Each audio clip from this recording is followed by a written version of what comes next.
전자회로 칠판을 교재로 삼아서 수업을 진행할 것이고, 수업 방식은 이론 강의 위주로 진행되겠습니다.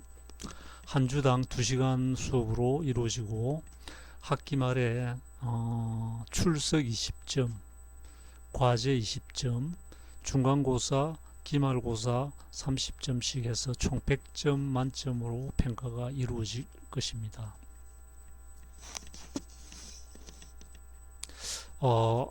회로 이론에서 언급했듯이 이 이론 강의 같은 경우에는 교재 이외의 내용도 설명을 하는 경우가 많기 때문에 중간고사, 기말고사 대비해서 반드시 수업 시간에 설명되는 내용을 필기하는 게 중요하다는 것을 미리 말씀을 드리겠습니다. 전자산업에 대한 일반적인 소개를 먼저 하겠습니다. 우리가 전자산업은 가정용 전자기기 산업과 산업용 전자기기 산업, 그 다음 전자부품 산업으로 크게 나눌 수가 있겠습니다. 가정용 같은 경우에는 우리가 흔히 가정에서 사용하는 세탁기라든지 스마트 TV 같은 그런 다양한 전자제품들이 있겠죠. 산업용 같은 경우에는 뭐 예를 들어서 생산 현장에 사용되는 로봇이라든지 뭐 다양한 어떤 산업용 전자기기들이 해당될 것입니다. 그럼 전자부품 같은 경우는 대표적으로 우리 삼성전자나 SK하이닉스에서 만드는 그 메모리 반도체 소자 그런 것들이 있을 수 있고, 또 다양한 전자부품들이 국내 또는 전 세계적으로 생산이 되고 있습니다. 이런 지금 현재의 전자산업은 1948년 미국 벨 연구소에서 반도체 연구 과정에서 이 트랜지스터가 개발됨에 따라서 그 시점 이후로 전자산업이 급속도로 발전하기 시작했다고 우리가 보고 있습니다. 자, 우선 이번 학기의 전자공학 일반이라는 과목은 이 전자회로의 기본되는 기초 내용을 소개하는 그런 과정이다, 이렇게 보면 되겠습니다. 다시 말해서 반도체 소자의 기본 성질 및 동작 원리를 이해하는 데 중점을 두고 있다, 이렇게 이해를 하면 되겠습니다. 자, 우선 반도체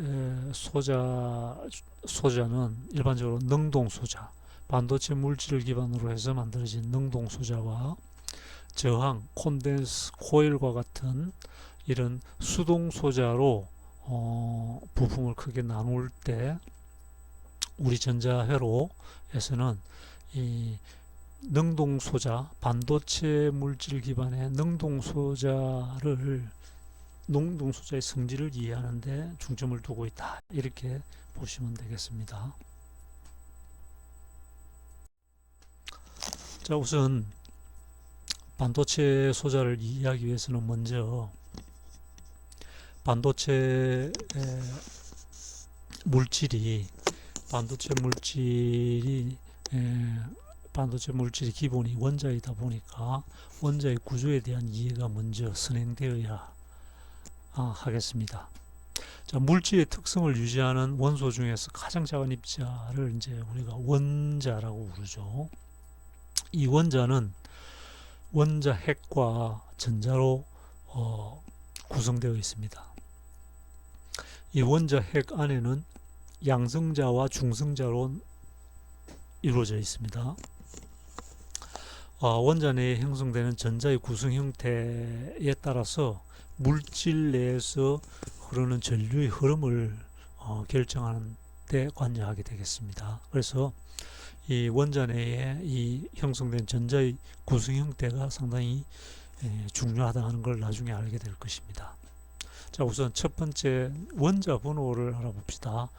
이 원자 핵 속에 양자의 수가 원자 번호가 되겠습니다. 우리가 원소 주기율표라는 게 있는데 이 원소들을 원자 번호 순으로 배열한 것이죠. 자, 우선 이 양자의 수와 전자의 수는 동일하다고 했습니다. 원자 안에서. 그래서 원자는 기본적으로 정기적으로 중성을 띠고 있다. 이렇게 이해를 하면 되겠고, 예를 들어서 우리가 수소, 헬륨과 같은 원소를 봅시다. 자, 오른쪽에 수소 원자는 원소 주기율표 보면은 원자 번호 1번입니다. 그래서 1번은 원자 핵 속에 양성자 개수가 하나라는 거죠. 하나이다 보니까 바깥에 존재하는 전자의 개수도 하나입니다. 이렇게 플러스 하나, 마이너스 하나 해서 전체 원소가 안정된 중성을 띈다. 정기적으로 중성을 띈다. 이렇게 말씀드릴 수가 있고, 헬륨 원자는 원소 주기율표의 번호가 2번입니다. 원자 번호 2번이라는 거죠. 그래서 양성자 두 개와 전자 두 개가 바깥에서 진동하고 있다. 이런 구조를 띠고 있다 하는 것을 알 수가 있죠. 자, 여기서 실리콘, 금 있는데 실리콘은 반도체 물질입니다. 반도체 원소. 자, 반도체 원소 실리콘은 원자 번호가 14번입니다. 그러니까 바깥쪽에 전자의 개수가 14개 있다. 이런 뜻이죠. 우리가 금은 금은 원자 번호가 79번이니까 양성자 개수가 79개, 바깥에 전자 개수도 79개 있다. 이렇게 이해를 할 수가 있죠. 자, 궤도. 이 궤도라는 것은 에너지 준위를 나타내는데, 이 오른쪽 그림을 보시면은 원자 핵 안에 양성자 개수가 있고 그만큼 원자 핵 바깥에 전자가 존재하죠. 이 전자가 무질서하게 존재하는 것이 아니고 이 궤도, 이 하나의 껍질이라고 껍질이라고 이야기하는데, 첫 번째 껍질, 두 번째 껍질, 세 번째 껍질, 물론 껍질이 원자 번호가 낮을수록 이 껍질 개수가 적어지겠죠. 원자가 번호가 높아질수록 전자의 개수가 많기 때문에 이 전자를 수용하는 이 껍질, 말하자면은 이 전자들이 진동하는 궤도, 이 궤도가 다양하게 존재할 수 있다는 거죠. 자, 그래서 각 궤도에는 정해진 수의 전자가 채워질 수 있습니다. 그러니까 첫 번째 궤도에는 전자의 개수가 2개만 들어갈 수 있다. 두 번째 궤도에는 전자의 개수가 8개만 들어갈 수 있다. 이런 식으로 각 궤도마다 최대로 들어갈 수 있는 전자의 개수가 정해져 있습니다. 단 예외가 있는데, 가장 바깥쪽 궤도, 지금 여기서는 이 궤도가 가장 바깥쪽이죠. 이 궤도의 전자의 개수는 딱 정해진 규칙대로 정해진 숫자의 전자가 항상 존재한다고는 할 수 없다는 거죠.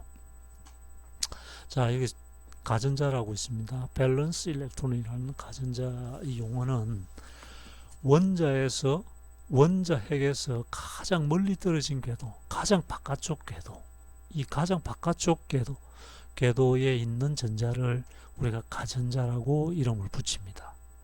그리고 가장 바깥쪽 궤도를 이름을 가전자각 또는 최외각이라고 부릅니다. 결론적으로 최외각 또는 가전자각에 존재하는 전자를 가전자라고 부른다는 것이죠. 이 가전자는 원자에 대한 구속력이 가장 적습니다. 말하자면 원자 핵과 궤도 사이에 있는 전자는 서로 잡아당깁니다. 플러스 마이너스가 잡아당기는데, 원자 핵에서 멀어질수록 서로 잡아당기는 구속력이 적어지겠죠. 결론적으로 가장 바깥쪽 궤도의 가전자는 원자에 대한 구속력이 가장 작다. 이렇게 이해를 할 수 있습니다. 그 다음에 이 물질 내에 원소가 있을 것이고, 어떤 원소로 구성되어 있는 물질 내에 원자가 있을 것이고 그 원자의 이 가전자가 어떻게 되느냐에 따라서 이 물질의 화학적 반응과 정기적 특성이 결정이 된다. 이렇게 보시면 되겠습니다. 그러니까 물질에 흐르는 전기 원인 제공을 이 가전자가 한다. 이렇게 이해를 하면 되겠습니다. 그래서 이 가전자가 아주 중요한 의미를 갖는다. 그죠? 자, 그 다음에 이온화라는 용어가 있습니다. 이 이온화는 가장 바깥쪽 가장 바깥쪽 최외곽에 있는 전자인 가전자가 원자에서 떨어져 나가면은 이름이 자유전자가 됩니다. 그래서 이 자유전자가 발생하게 되면은 그 원소, 그 원자에서는 전자가 하나 빠져나가니까 핵에 있는 플러스 양성자 계수와 전자의 계수가 차이가 나죠.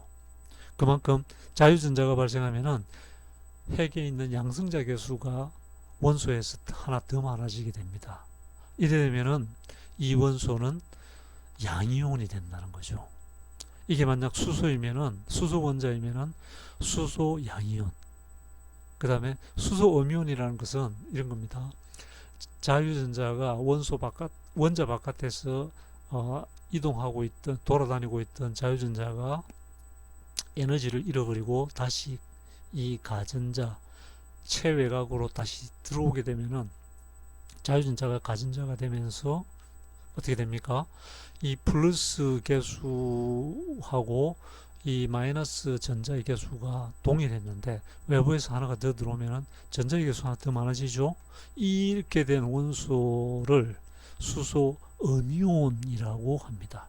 그래서 이온화라는 것은 원자에서 가전자가 떨어져 나가고 다시 새로운 게 하나 들어오고 이런 과정을 이온화라고 부른다. 자, 우리가 전자기술에서 사용되는 물질을 크게 나누어 보면은 물질의 정기적 특성을 기준으로 해서 도체, 전련체, 반도체로 나눌 수가 있습니다. 이 도체, 전련체, 반도체는 실제 우리 전자회로에 사용되는 물질 세 가지를 포함합니다. 예를 들어서 반도체 부품은 반도체 물질을 기반으로 해서 만들어지죠. 그 다음에 반도체와 반도체 사이를 연결하는 도선은 이 도체로서 이루어져 있습니다. 그 다음에 도체와 도체, 그러니까 전선, 신호선과 신호선 사이에는 전련이 되어야 됩니다.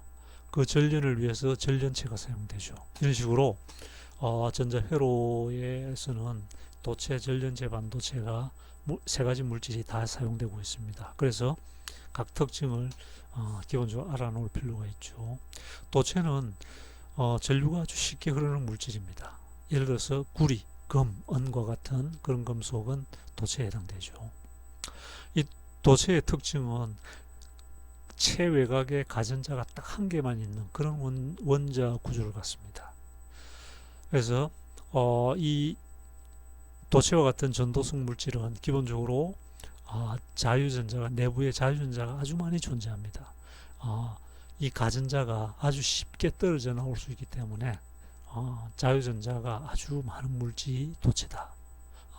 이 자유전자 이동이 전류의 흐름인 것입니다. 그래서 도체는 자유전자가 많기 때문에 전기를 잘 통한다. 고 이해를 하시면 되겠고, 전련체는 전류가 전혀 흐르지 못하는 물질, 그러니까 아예 전류가 못 흐르죠. 이 이유는 가전자들이 원자에 아주 강하게 부속되어 있기 때문에 떨어져 나오는 자유전자가 거의 없습니다. 그래서 이 자유전자가 없기 때문에 전류의 흐름이 없다는 거죠. 당연히 전련체가 됩니다. 반도체는 도체와 전련체의 중간, 전기의 특성에서 중간 정도의 성질을 갖는다 보시면 되겠습니다. 그래서 어떤 경우에는 도체가 될 수 있고 어떤 경우는 전련체가 될 수 있고 그거를 임의로 특성을 조절할 수가 있다는 거죠. 자, 그래서 이 반도체 물질이 전자 부품에 유효하게 사용될 수 있다는 뜻입니다. 자, 대표적인 원소로서는 실리콘, 게르마늄 등 다양한 그 반도체 물질이 존재합니다. 원소가 존재합니다. 자, 이 반도체 원소의 특징은 가전자가 4개가 존재한다 하는 뜻입니다. 자, 오른쪽 그림을 보시면은 자, 실리콘은 반도체 원소죠.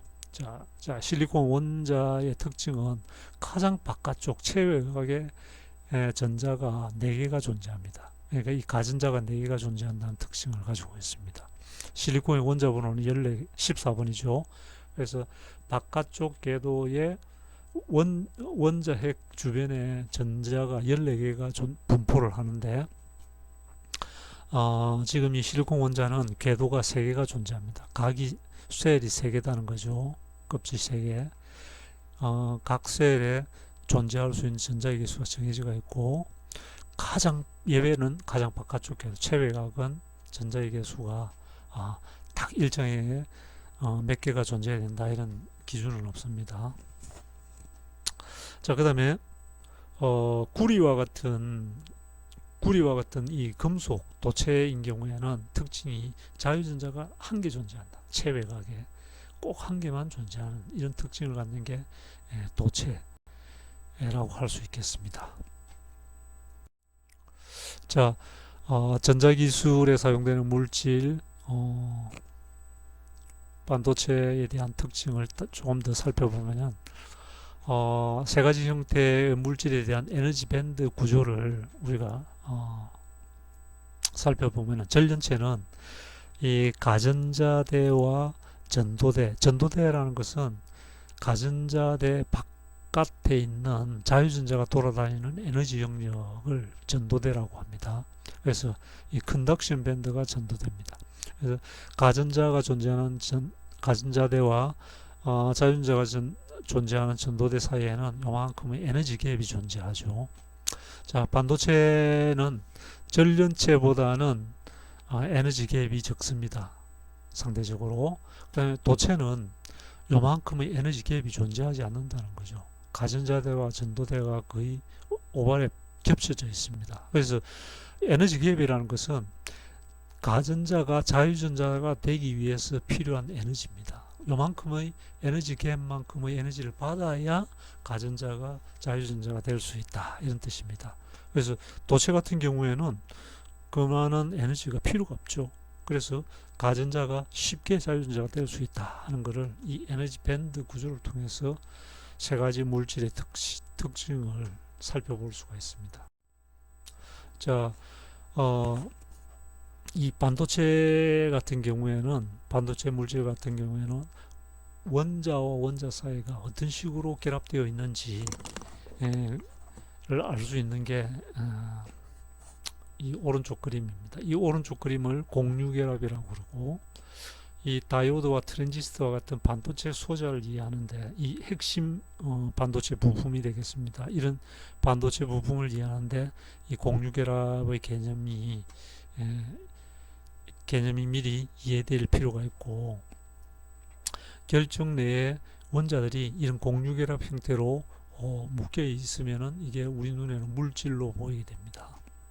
자, 4개 가전자를 갖는 실리콘 반도체 원자인 경우에는 이웃에 있는 4개의 실리콘 원자들이 하나의 가전자식을 공유하면서 서로 결합되어 있는 이런 방식이 공유결합이 되겠습니다. 자, 그림을 보시면은 가운데 실리콘 원자가 있고 그 주변에 4개의 실리콘 원자가 각각 가전자 하나씩을 공유하면서 이렇게 결합되어 있는 것을 공유결합이라고 부릅니다.